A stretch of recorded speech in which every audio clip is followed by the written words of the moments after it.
Hello, physics with concept bye Alok Rohatgi, current electricity session 4। Question आज हम discuss करेंगे dependence of resistance on temperature and nature of material. Students, हमको पता है resistance 4 factors पे depend करता है। Length, area of cross section जिसको हमने सेशन 3 में डिस्कस किया था, temperature and nature of material जो सेशन 4 में मैं डिस्कस कर रहा हूं। फॉर कंडक्टर मेटल, तो ये तो हो गया अपने पास nature of material conductor. We know that R is equal to ml upon any square A tau bar. If we increase temperature, अगर हमने टेम्परेचर इंक्रीज किया तो फॉर्मूले में कहीं टेम्परेचर तो नहीं आ रहा, कोई बात नहीं। देन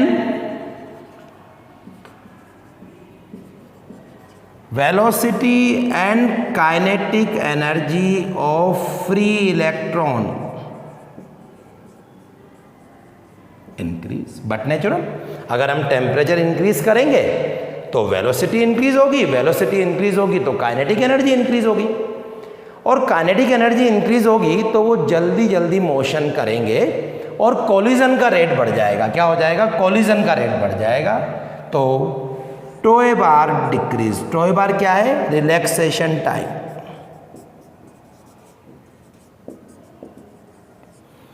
रिलैक्सेशन टाइम डिक्रीज हो गया, और रिलैक्सेशन टाइम डिक्रीज हो गया तो रेजिस्टेंस विल इंक्रीज। तो हमको एक चीज समझ में आई कि कंडक्टर का टेम्परेचर इंक्रीज करने पर रेजिस्टेंस इंक्रीज होता है। ऐसा क्यों होता है? हमने क्या बताया? We know that R is equal to ml upon any square A tau bar. If we increase temperature then velocity and kinetic energy of free electron increase, hence relaxation time decrease and resistance will increase. तो हम देखते हैं कि conductor का अगर मैं temperature बढ़ाऊंगा तो उसका रेजिस्टेंस इंक्रीज होता जाएगा। अब किस फॉर्मूले से इंक्रीज होगा ये मेरे को डिराइव करना है। किस फॉर्मूले से? क्या फॉर्मूला है कि मैं टेम्परेचर बढ़ाऊं तो रेजिस्टेंस इंक्रीज हो जाएगा। Let at T1 temperature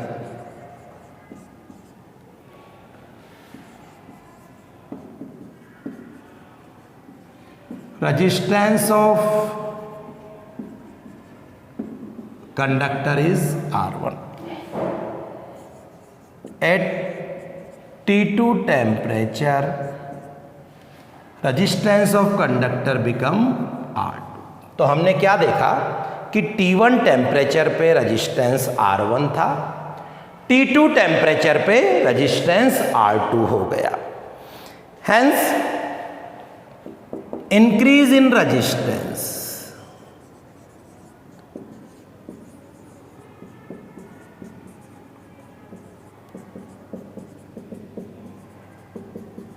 R2 minus R1। पहले R1 था, बाद में R2 हो गया, तो इंक्रीज कितना हो गया? Final minus initial. It is found practically that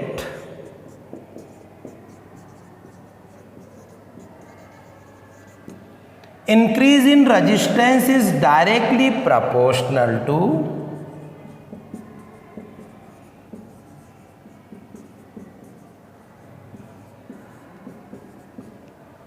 an increase in resistance is directly proportional to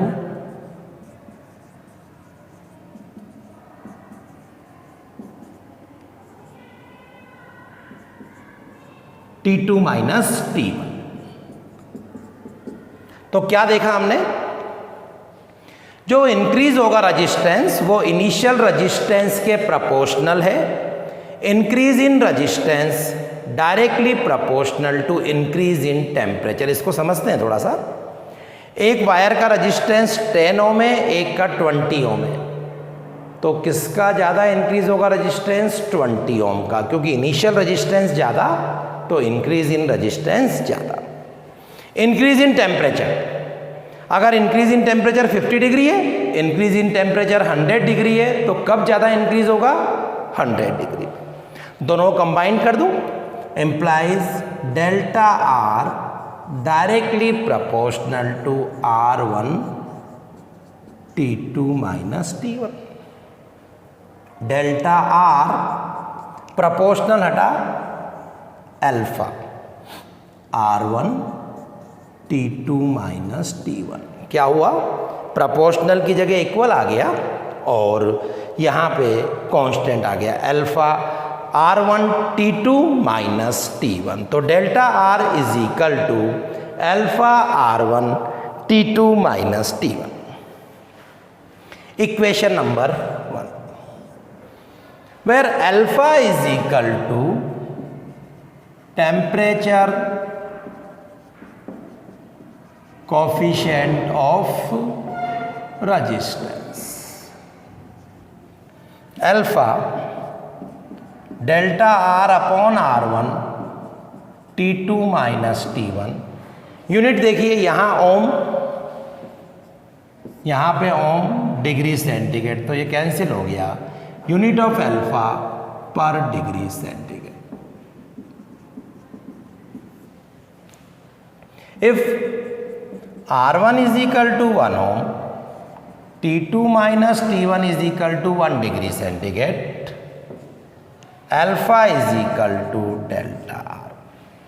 so temperature coefficient of resistance numerically equal to increase in resistance of that wire whose initial resistance is 1 ohm and increase in temperature is 1 degree centigrade। क्या कहा मैंने, temperature coefficient of resistance is numerically equal to increase in resistance of that wire whose initial resistance is 1 ohm and increase in temperature is 1 degree centigrade।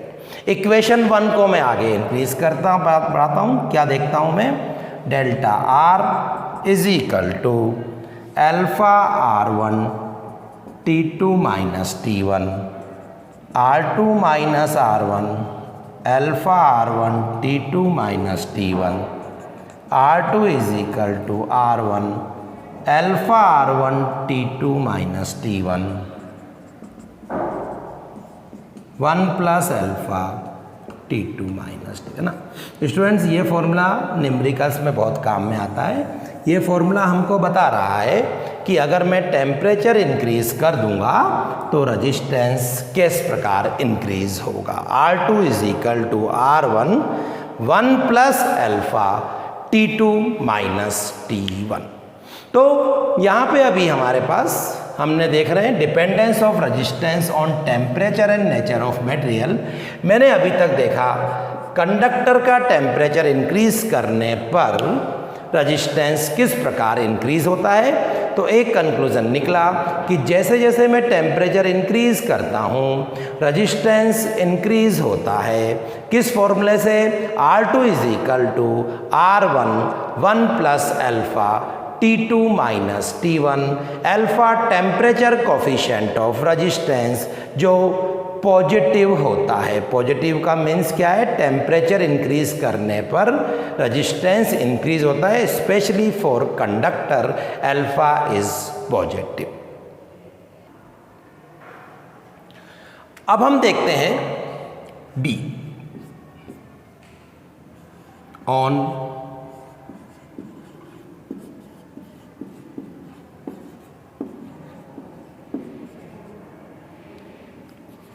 On compound metals जैसे eureka,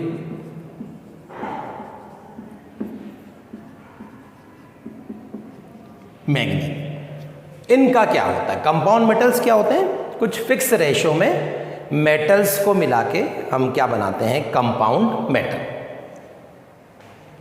for compound metal alpha is positive but very less. इसका मतलब ये हुआ कि जैसे metal में होता है वैसे ही कंपाउंड मेटल में टेम्परेचर इंक्रीज करने पर रेजिस्टेंस इंक्रीज होता है, बट जो इंक्रीज है मतलब कि कितना बढ़ता है वो कंपाउंड मेटल के लिए बहुत ही कम है। तो इलेक्ट्रिक सर्किट में ये अच्छी प्रॉपर्टी है कि टेम्परेचर वेरी कर रहा है तब भी रजिस्टेंस ज़्यादा वेरी नहीं कर रहा, इसीलिए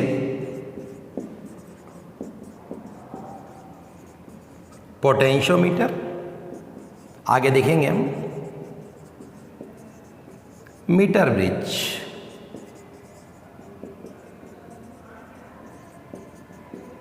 रजिस्टेंस बॉक्स में वायर हम यूरेका, मैग्नीन, एक और एक कॉन्स्टेंटाइन इसी का बनाते हैं, क्योंकि इनका टेम्परेचर इंक्रीज करने पे रजिस्टेंस इंक्रीज तो होता है लेकिन जो इंक्रीज है वो बहुत ही कम होता है।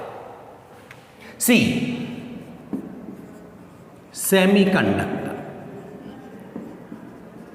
आपने एग्जाम्पल सुन रखे होंगे, सिलिकॉन, जर्मेनियम, ये सब किसके एग्जाम्पल हैं? सेमीकंडक्टर के। सेमीकंडक्टर का अल्फा नेगेटिव होता है, मीन्स क्या हुआ? If temperature increase resistance of semiconductor decrease, if temperature decrease resistance of semiconductor increase, क्योंकि इनका अल्फा नेगेटिव होता है, किसका? सेमीकंडक्टर का। तो इस क्वेश्चन में हमने अभी तक क्या देखा? मेटल का अल्फा पॉजिटिव होता है, टेम्परेचर बढ़ने पे रेजिस्टेंस इंक्रीज होता जाता है। कंपाउंड मेटल का अल्फा पॉजिटिव होता है लेकिन बहुत ही कम होता है, टेम्परेचर इंक्रीज होने पे रेजिस्टेंस इंक्रीज तो होता है लेकिन इतना नहीं होता। और यहाँ पे अल्फा नेगेटिव होता है, नेगेटिव होता है मीन्स अगर मैं टेम्परेचर इंक्रीज करता हूँ तो रेजिस्टेंस डिक्रीज होता है, टेम्परेचर डिक्रीज करता हूँ तो रेजिस्टेंस विल इंक्रीज। अब उसी टॉपिक पे question, if copper and silicon kept at 300 degree centigrade now cool up to 100 degree centigrade, what effect on their resistance? Copper metal है, अल्फा इनका क्या होता है? पॉजिटिव होता है। If temperature decrease resistance decrease है ना, 300 से 100 हुआ है ना। सिलिकॉन सेमीकंडक्टर है, alpha negative, if temperature decrease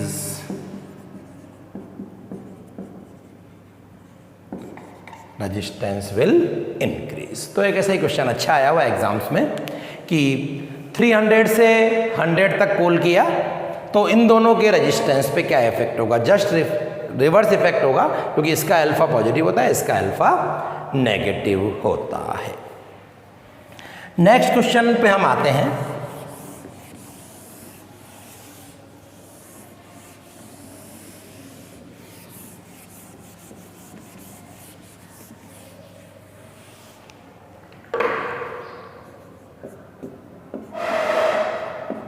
define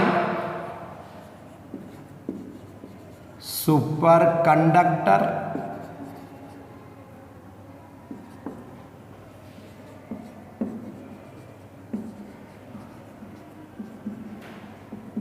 superconductivity,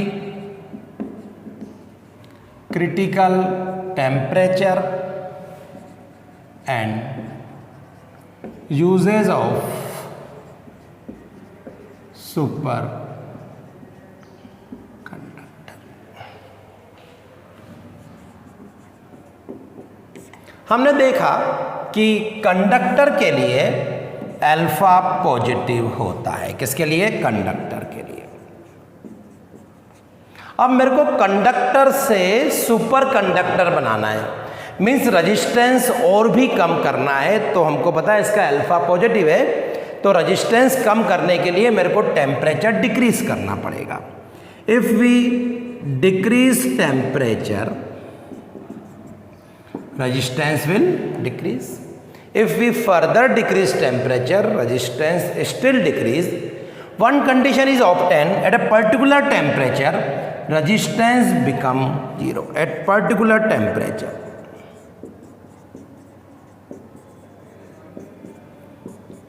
resistance become zero.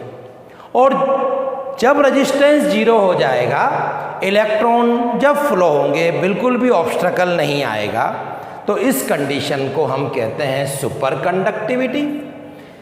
Material की यह स्टेज सुपर कंडक्टर कहलाती है। और जिस टेम्परेचर पर रेजिस्टेंस जीरो होता है क्रिटिकल टेम्परेचर कहलाता है। मरकरी का क्रिटिकल टेम्परेचर 4.2 है, याद रखना, for mercury critical temperature is 4.2 kelvin. Uses बता दूं मैं इसके। फॉर्मेशन ऑफ सुपर कंप्यूटर,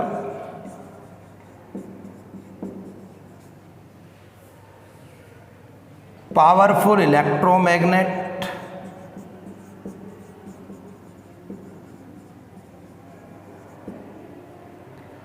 इसके बाद हमारे पास है पावर ट्रांसमिशन,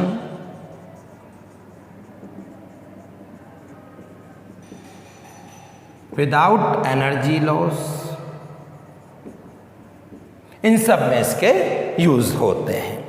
तो एक बार मैं वापस एक्सप्लेन करता हूं। सुपर कंडक्टर, कंडक्टर के लिए अल्फा पॉजिटिव होता है। अगर मैं रेगुलरली इसका टेम्परेचर डिक्रीज करते जाऊं तो रेजिस्टेंस डिक्रीज होगा। एक कंडीशन ऐसी आएगी कि जब डिक्रीज होते होते रेजिस्टेंस जीरो हो जाएगा और इस कंडीशन में इजीली करंट फ्लो होगी। They are called superconductor. How you define superconductor? Conductor having zero resistance is called superconductor. This property is called superconductivity, and at that temperature this phenomena is occurred is called critical temperature.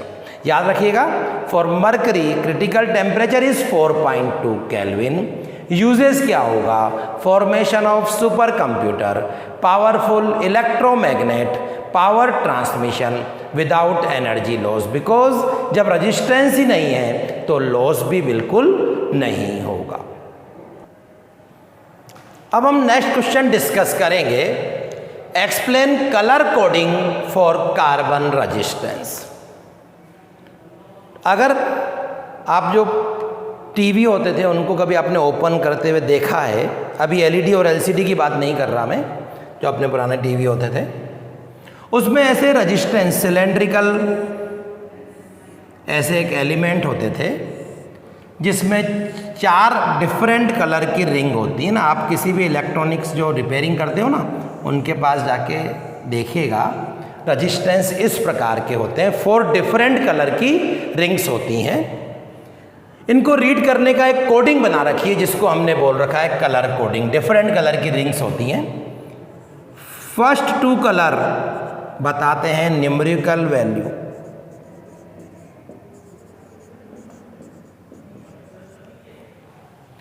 Third colour multiply में 10 की power, और fourth colour बताता है tolerance plus minus में। वापिस सुनिए, first 2 colours जो ring के होंगे वो न्यूमेरिकल वैल्यू शो करते हैं। थर्ड कलर मल्टीप्लाई में 10 की पावर शो करता है। फोर्थ कलर प्लस माइनस में टॉलरेंस बताता है।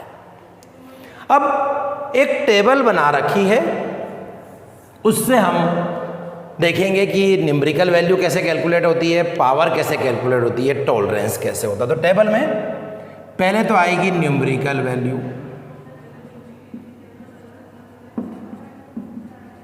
फिर आएंगे कलर,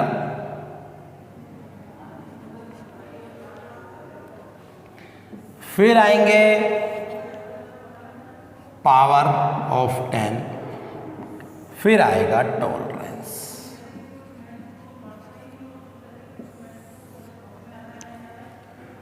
न्यूमेरिकल वैल्यू के लिए पहले colour black, brown, red, orange, yellow.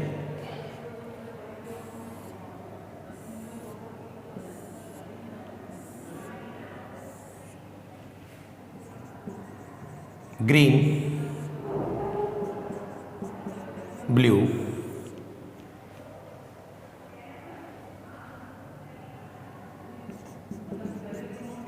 Violet, grey, white. तो ये न्यूमेरिकल वैल्यू 0, 1, 2, 3, 4, 5, 6, 7, 8, 9।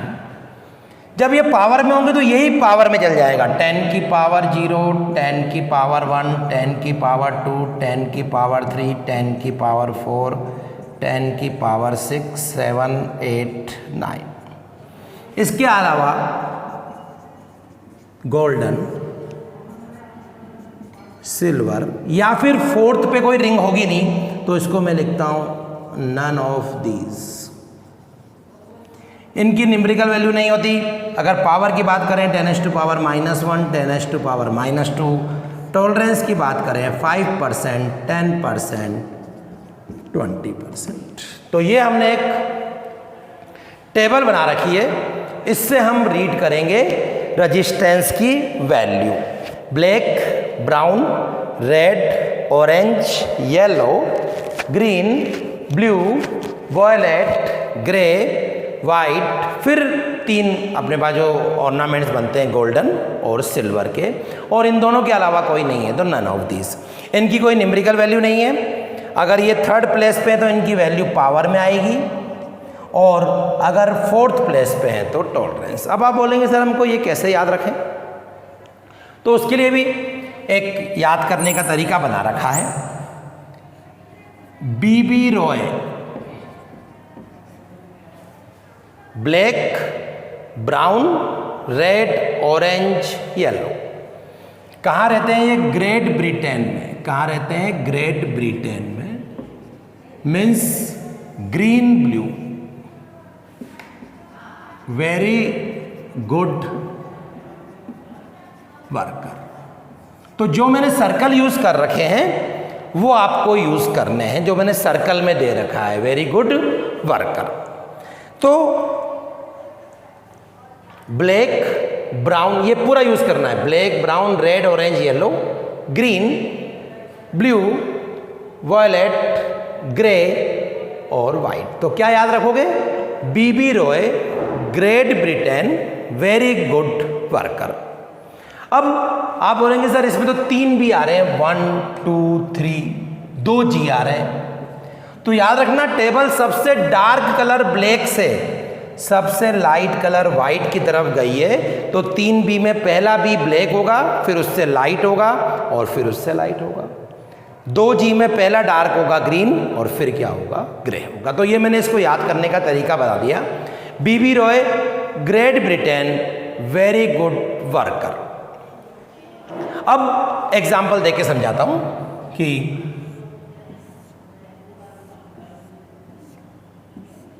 इसकी वैल्यू बताइए। 1, 2, 3, 4, रेड,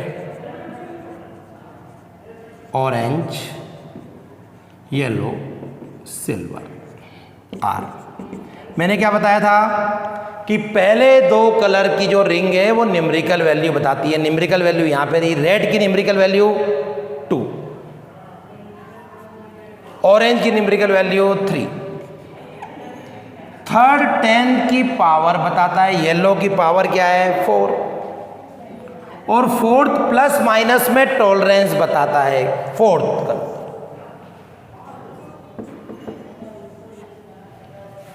समझ में आ गया? Red, orange numerical value, yellow 10 की पावर, और फोर्थ कलर क्या बताएगा? Tolerance. Example first. Example second देखिए। 1, 2, 3, 4।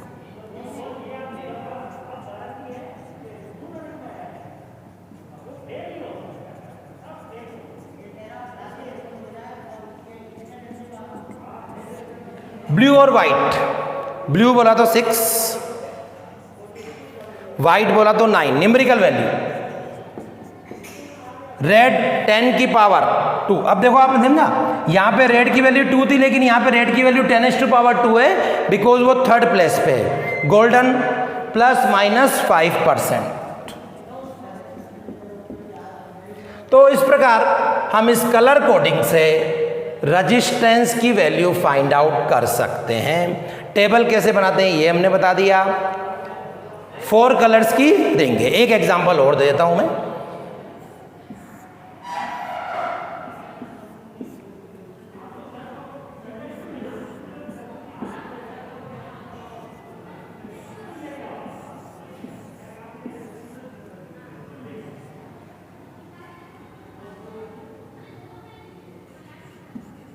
वाइट,